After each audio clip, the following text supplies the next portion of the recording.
Good evening, welcome to my channel Rangila Bharat. আজি কলৈকো ওলাই যোৱা নাই, মন চন খুবেই বেয়া, ৰুমতে সোমাই আছোঁ দিনটো আৰু নিউজ চাইছোঁ, খুব বেয়া লাগিছে, খুবেই বেয়া লাগিছে। ভাবিছিলোঁ আজি গোটেই ভিডিঅ'টো অসমৰ ঘটি থকা ঘটনাৰ ওপৰতে আলোচনা কৰিম। অলপ আগত নিউজ এটা পালোঁ, সেইটো কৈ দিছোঁ যে সুশান্ত সিং ৰাজপুতে আত্মহত্যা কৰিলে। কিহৰ কাৰণে আত্মহত্যা কৰিলে সেইটো গম নাপাওঁ। তো যি কি নহওক, তেওঁ আত্মাই সদ্গতি লাভ কৰক। খুব ভাল এক্টৰ আছিল। MS ধোনী চিনেমাখনৰ পৰা তেওঁক মই খুব পচন্দ কৰিছিলোঁ। তেওঁৰ এক্টিং খুব ভালেই লাগে, খুব জনপ্ৰিয় অৰ্জন কৰিছিল খুব কম সময়ৰ ভিতৰতে। চ' আহকচোন অসমতো হৈ থকা কিছুমান ঘটনাৰ ওপৰত আমি আলোচনা কৰোঁ। তো আহক ভিডিঅ'টো আৰম্ভ কৰোঁ। যদি ভিডিঅ'টো আপোনালোকে ভাল পায় ছাবস্ক্ৰাইব কৰিব আৰু লগতে বেল আইকনটো দবাই দিব। ধন্যবাদ। আহকচোন এতিয়া আমি ভিডিঅ'টো আৰম্ভ কৰোঁ। এই অসমত যিবিলাক ঘটনা হৈ আছে, পৰহি যিটো ঘটনা ঘটি গ'ল তাৰ ওপৰতে অকণমান আমি আলোচনা কৰোঁ। আহকচোন কিনো হ'ল, কিহৰ কাৰণে হ'ল, আহকচোন।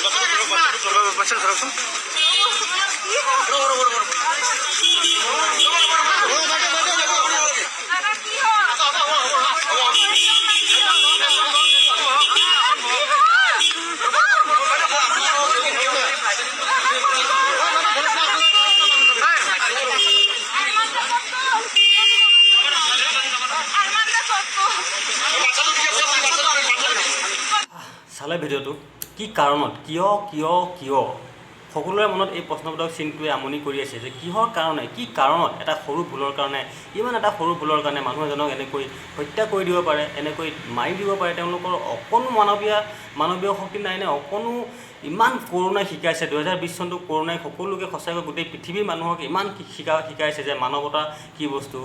গোটেই পৃথিৱীত বিজ্ঞানৰ যি দম্ভতা আছিল সকলো শেষ কৰি দিছে। বিজ্ঞানে চেৰ পেলাইছে কৰোণাৰ আগত। ভগৱানৰ যি ইচ্ছা কোনেও আহাৰ বনাব নোৱাৰে। তেওঁ মানুহ অকণো মানৱীয়তা নাইনে? অকণো বা আচৰিত। এনেকৈ আজি এয়াতো পৰহি হোৱা ঘটনা। সিদিনাখন সন্তান ডেকাৰ কেঁচা তেজৰ ঘাই এতিয়া শুকুৱাই নাই। তেওঁলোকৰ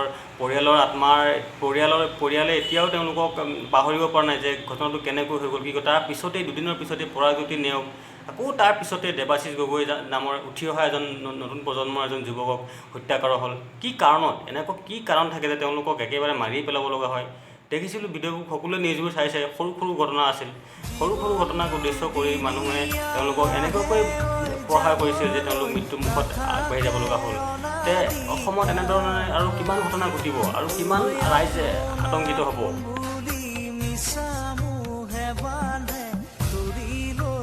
এনেধৰণৰ ঘটনা যাতে পুনৰাবৃত্তি নহয় তাৰে কামনা কৰিছোঁ। আৰু পৰহি যি ঘটনা হৈ গ'ল, ঋতুপৰ্ণৰ পেগু, তেওঁৰ এটি 9 মহীয়া শিশু আছে। 9 মহীয়া শিশুটিৰ সম্পূৰ্ণ দায়িত্ব এজন সমাজকৰ্মী শিৱসাগৰৰ সুৰঞ্জন দত্তদেৱে লৈছে। খুব আদৰণীয় পদক্ষেপ। তেওঁ খুব ভাল কাম কৰিছে। আশা কৰোঁ সকলো অসমীয়াই নিজৰ অসমৰ মানুহক সকলোৱে সহায় কৰক আৰু নিজক যদি বুজি নাপায়, মানুহে মানুহক যদি বুজি নাপায়, তেনেহ'লে এই পৃথিৱীখন এদিন ধ্বংস নিশ্চিত। আজিলৈ ভিডিঅ'টো ইমানতে সামৰি মাৰিছোঁ। আপোনালোকে যদি ভিডিঅ'টো ভাল পাইছে লাইক এণ্ড শ্বেয়াৰ কৰিব আৰু ছাবস্ক্ৰাইব কৰি বেল আইকনটো দবাবলৈ নাপাহৰিব। ধন্যবাদ। জয় অসম, জয় হিন্দ।